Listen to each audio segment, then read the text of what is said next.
Un día, cuando el diligente y apuesto camarero François se inclinó sobre el hombro de la bella condesa polaca Ostrowska, sucedió algo extraño.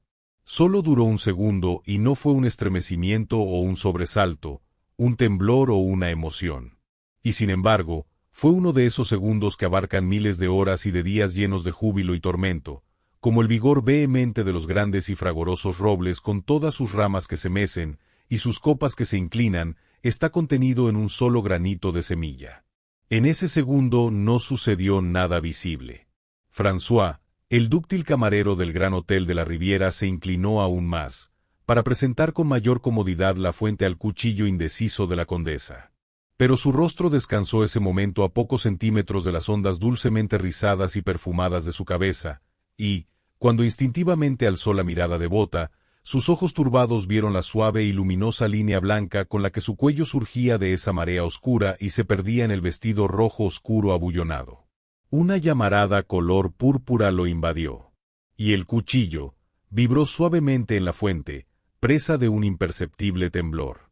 Aunque en ese segundo François intuyó las graves consecuencias de este repentino hechizo, dominó hábilmente su agitación y siguió sirviendo con el entusiasmo reservado y un poco galante de un garcón de buen gusto.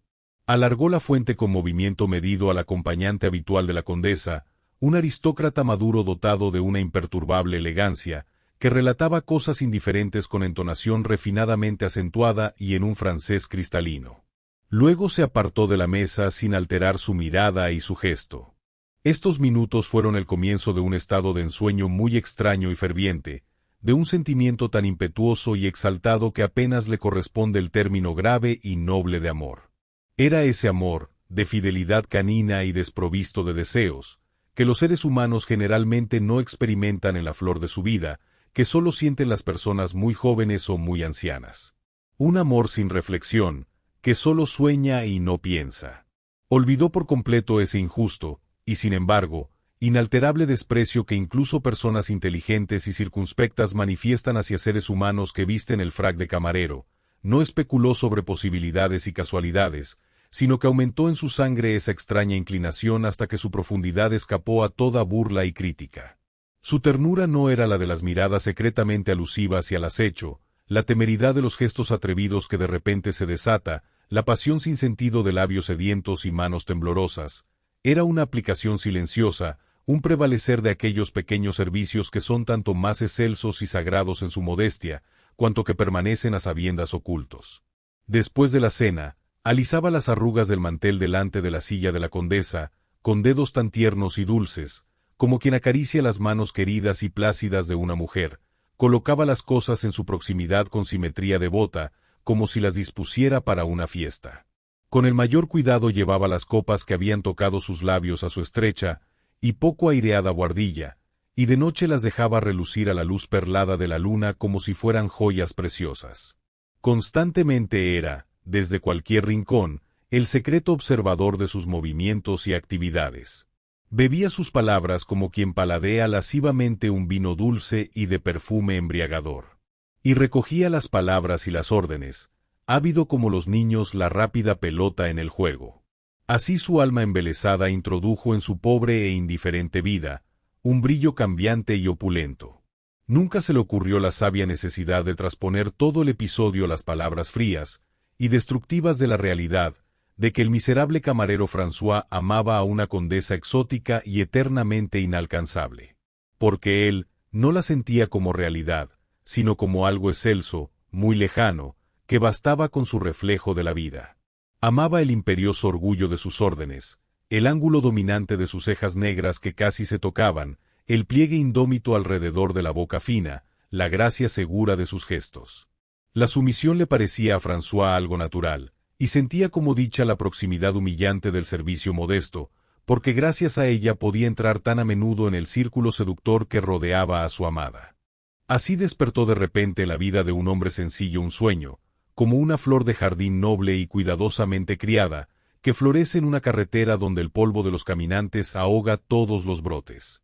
Era el vértigo de un ser sencillo, un sueño embriagador y narcótico en medio de una vida fría y monótona. Y los sueños de seres como él son como barcas sin timón, que van a la deriva, presas de una voluptuosidad fluctuante sobre aguas silenciosas y espejeantes, hasta que de pronto su quilla choca con una sacudida seca en una orilla desconocida. La realidad, sin embargo, es más fuerte y sólida que todos los sueños. Una noche el corpulento portero procedente del Badland le dijo a François al pasar: «La Ostrovska se marcha mañana en el tren de las 8». Y luego añadió otros nombres sin importancia, que él apenas escuchó, porque esas palabras se habían transformado en su cerebro en un confuso remolino tumultuoso. Varias veces se pasó los dedos mecánicamente por la frente afligida, como si quisiera apartar un sedimento pesado, que allí reposaba y obnubilaba la razón. Dio unos pasos titubeantes. Inseguro y atemorizado cruzó delante de un alto espejo de marco dorado, del que le salió al encuentro un rostro mortalmente pálido y extraño. Los pensamientos no acudían a su mente, estaban, por así decir, aprisionados tras un muro oscuro y nebuloso. Casi inconsciente, descendió, agarrándose a la balaustrada, la amplia escalera hacia el jardín sumido en sombras, en el que los altos pinos se erguían solitarios como pensamientos sombríos. Su silueta intranquila dio unos inciertos pasos más, como el vuelo bajo y tambaleante de un ave nocturna enorme y oscura, y por fin se dejó caer en un banco, apoyando la cabeza en su frío respaldo. El silencio era absoluto. A su espalda, entre los arbustos redondeados, relucía el mar. Luces suaves y trémulas chispeaban sobre su superficie, y en el silencio se perdía la monótona cantinela murmurante de lejanos rompientes. Y de pronto todo estaba claro, muy claro. Tan dolorosamente claro que François casi sonrió. Todo había acabado, sencillamente. La condesa Ostrovska se marcha a casa y el camarero François queda atrás en su puesto. ¿Acaso era tan raro? ¿No se marchaban al cabo de 2, 3 o 4 semanas todos los extranjeros que venían? Qué tontería no haberlo pensado antes. Porque todo estaba tan claro como para reír o llorar. Y sus pensamientos bullían y bullían. Mañana por la noche, en el tren de las 8 en dirección a Varsovia. A Varsovia, horas y horas a través de bosques y valles, a través de colinas y montañas, a través de estepas y ríos y dinámicas ciudades. Varsovia. ¡Qué lejos quedaba! No podía siquiera imaginar, aunque sí, sentir en lo más profundo, esa palabra orgullosa y amenazadora, dura y lejana, Varsovia. Y él, durante un segundo, aleteó una pequeña y fantástica esperanza. Podía seguirla. Y buscar empleo allí como criado, escribiente, cochero, esclavo, estar allí en la calle como mendigo, todo, menos estar tan horriblemente lejos, al menos respirar el aliento de la misma ciudad, verla quizá pasar, ver su sombra, al menos, su vestido y su cabello negro. Ya surgían precipitadas visiones. Pero el momento era duro e implacable. François vio lo inalcanzable desnudo y claro. Calculó, 100 o 200 francos ahorrados, en el mejor de los casos. No bastaban ni para la mitad del camino. ¿Y entonces qué? Como a través de un velo desgarrado vio de pronto su vida, presintió lo pobre, miserable y fea que indefectiblemente sería de ahora en adelante. Años vacíos ejerciendo su profesión de camarero, torturado por un insensato deseo, esa ridiculez iba a ser su futuro.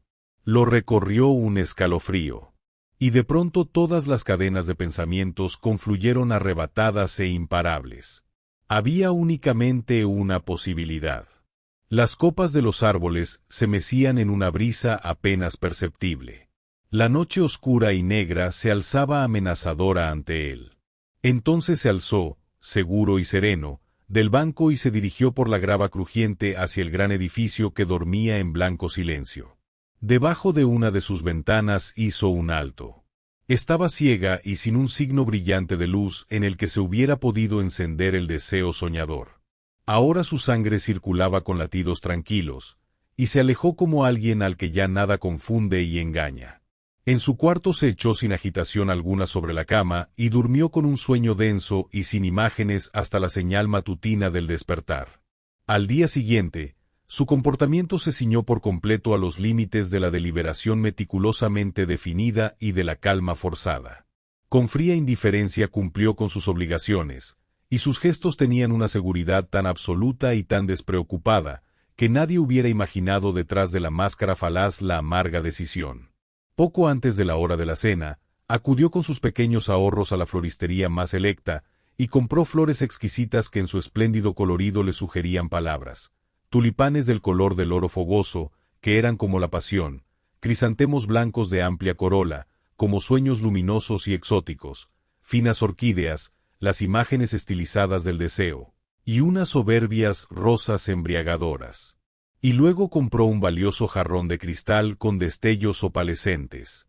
Los pocos francos que aún le quedaban se los regaló al pasar, con un gesto rápido y distraído, a un niño que pedía limosna. Luego volvió al hotel. Con solemnidad melancólica colocó el jarrón con las flores delante del cubierto de la condesa que dispuso por última vez con voluptuoso y minucioso esmero. Llegó el momento de la cena.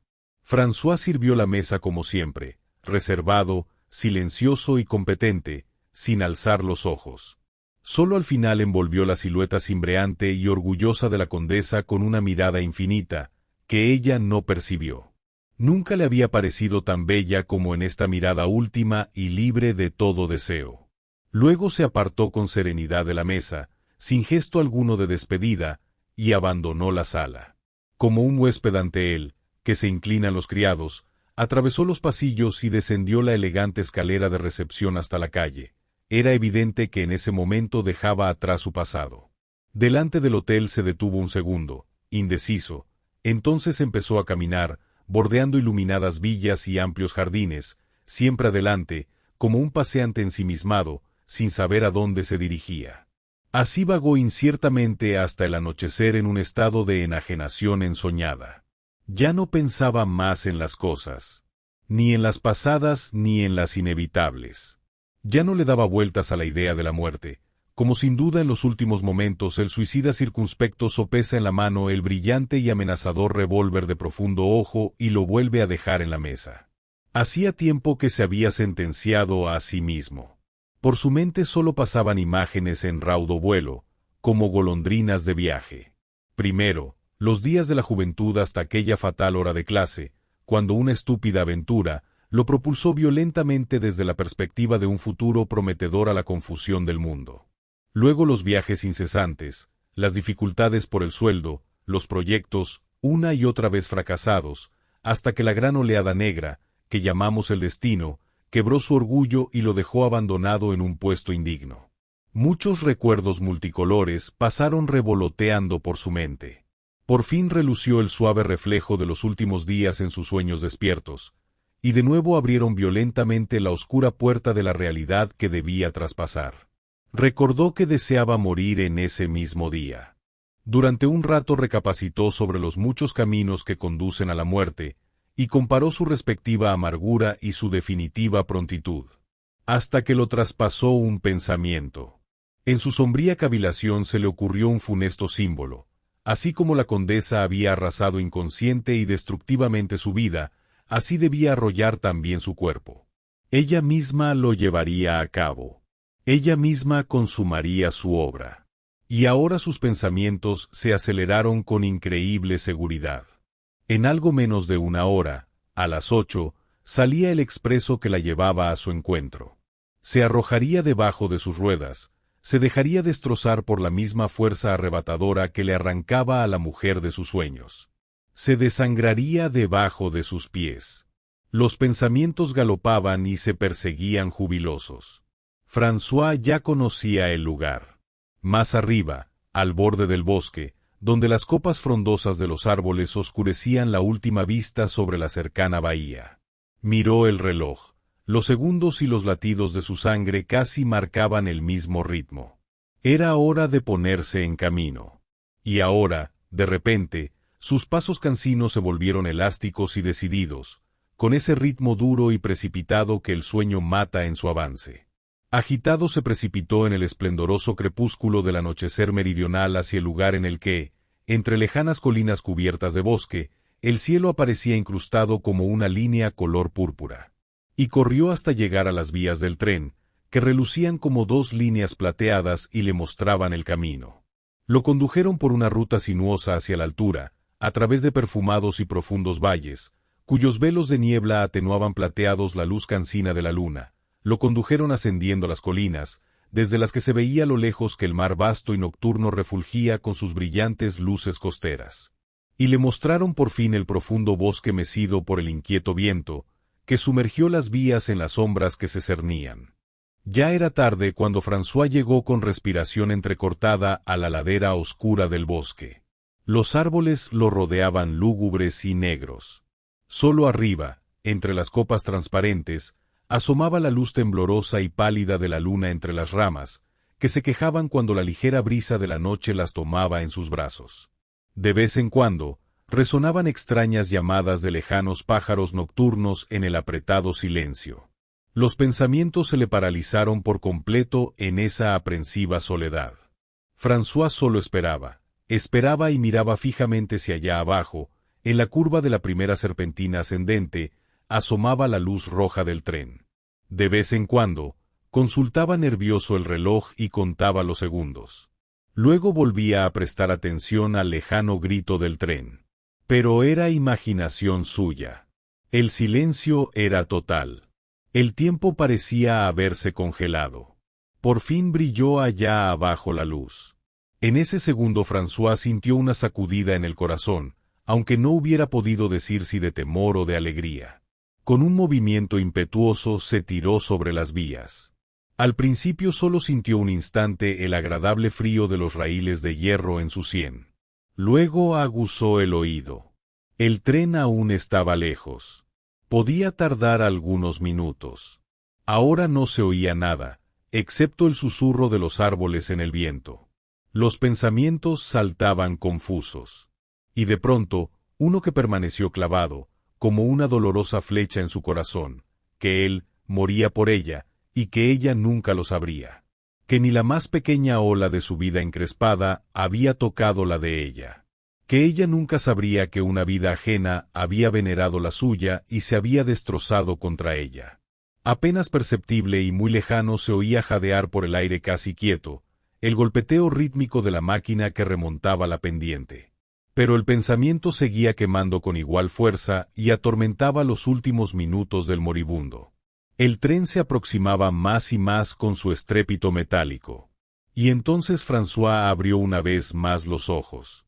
Sobre él, se extendía un cielo mudo de un azul casi negro y las copas intranquilas de unos árboles.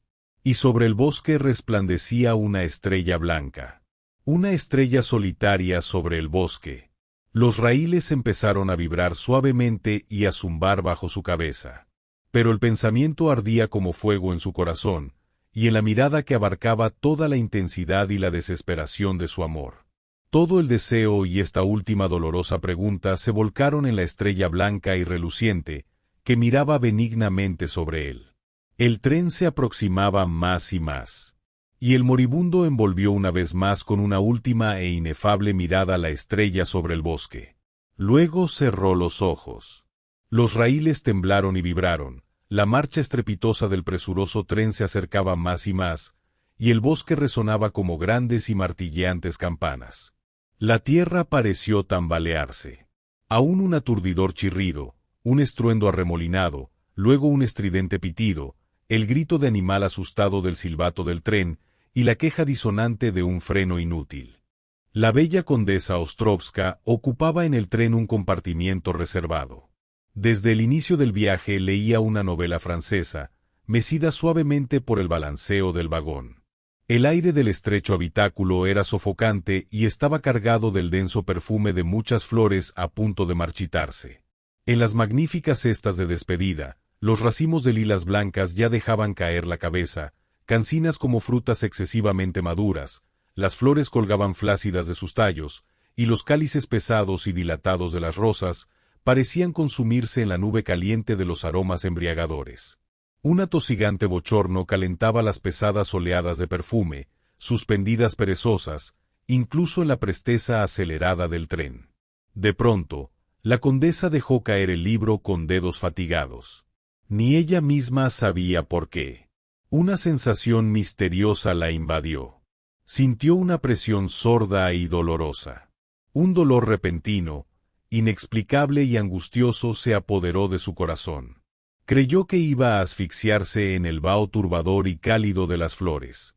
Y ese aterrador dolor no cedía, sentía cada vibración de las ruedas veloces, la ciega marcha hacia adelante la martirizaba, indeciblemente la asaltó un deseo fulminante de parar el impulso acelerado del tren, de detenerlo ante el oscuro dolor hacia el que se precipitaba.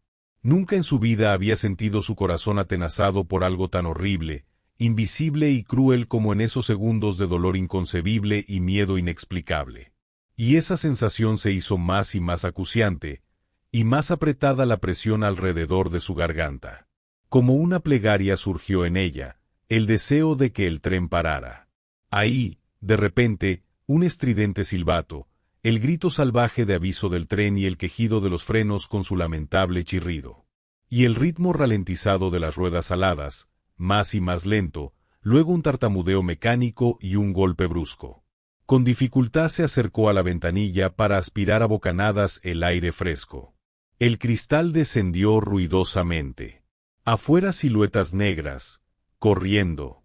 Palabras al vuelo de múltiples voces. Un suicida. Bajo las ruedas. Muerto.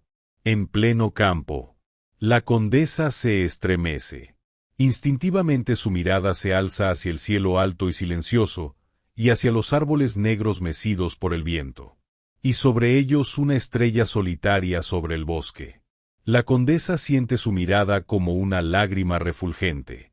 La contempla y de pronto siente una tristeza como nunca la ha sentido.